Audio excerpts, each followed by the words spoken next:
Hi, Miss Ruby. So, what keeps you busy nowadays?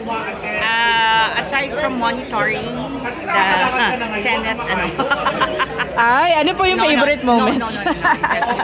Okay. What keeps me busy? Wala. I'm now working on a new script na hindi pa pwedeng sabihin. But this one is first stage. Wow. Meron din akong gagawing pelikula with Miss Jody. Hindi pa rin pwedeng When was your last pero wala ano ba? akong teleserye. No, I have teleserye pero I'm just parang semi-rec. So almost like a guesting for Sins of the Father. I'm one of the scam victims. Okay. So when was your last theatrical performance? Oh, ages. 2 decades ago. Wow, that was like in the late 90s? Hindi Can naman. you say early 2000? Early 2000. Yes. Yeah. Fort Santiago pa noon. Yeah. Peta ka ba? Yeah, okay. Yes. So I'm going back to performing for Peta. And sana marunong pa akong kumarte for the stage. Yeah. Well, who are your mentors in Lino theater? Broca, Joel Lamangan.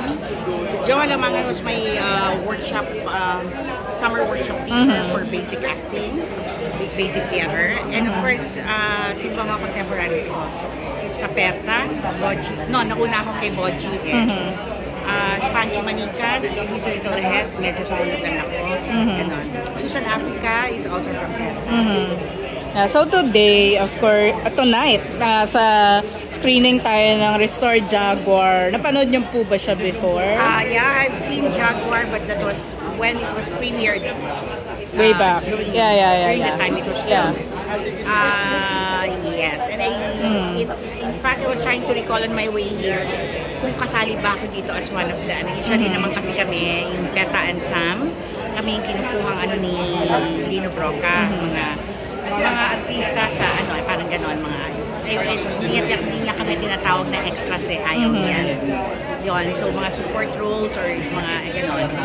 But I don't remember that I'm part of Jaguar. How about your Hollywood projects po? Do you have an international agent working to get you projects? International agent? No, I don't have.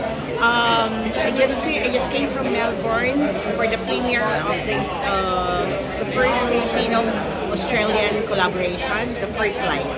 And I might go to Marrakesh this December for it's a fun place. Is that your first time? Gonna be your first time in that place? Yeah, kasi the mga souk, I just read about it, and it's like a really fun place. What's your name? Yeah, Simone. Ikaw si Simone. Yeah. Okay. Yeah, so Miss Ruby, last na lang po, because you've been friends with Nora Honor din, and still there are fans who are very much, in love with the idea of what could have been between Nora Honor and Kokoy Laurel. So what do you think about that?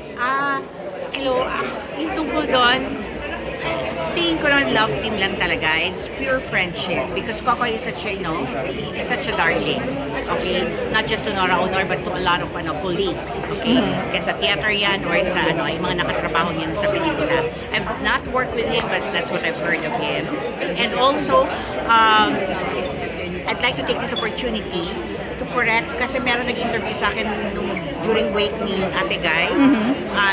Kinuwento ko kasi na kinukuha ko ni Ate Guy as PA and then yun ang headline, she declined.